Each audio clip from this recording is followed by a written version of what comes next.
Hello everyone.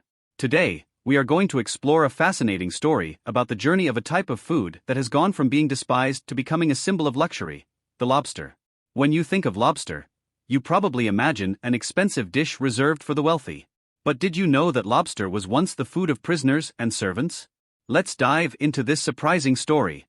Lobster, from despised food to luxurious delicacy.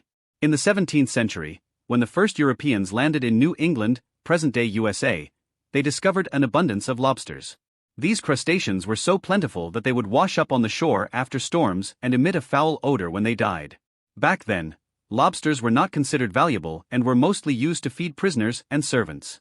Workers even demanded that they only be fed lobster a maximum of 3 times a week because the lobsters would quickly decay after death, creating a foul smell and posing a health risk.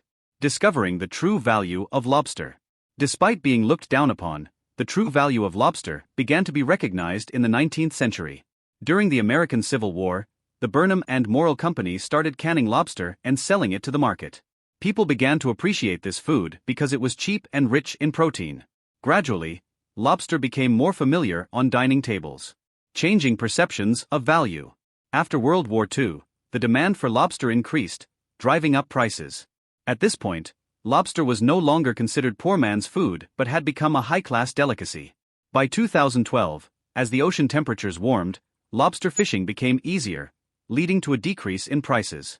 However, from 2015 to 2016, a surge in demand from the Chinese middle class pushed prices back up.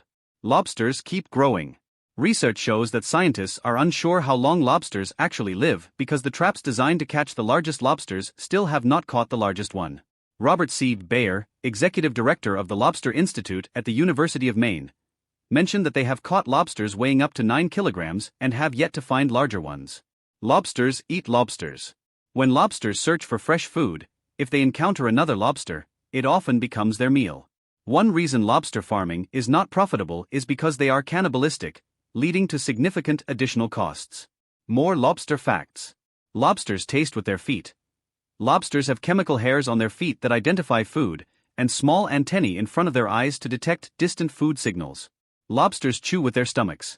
The structure that grinds food, known as the gastric mill, acts like teeth inside the lobster's stomach, located just behind the eyes. The green stuff in cooked lobster is the liver. Technically, it's a digestive gland originating from the liver and pancreas. The red parts are the lobster's eggs.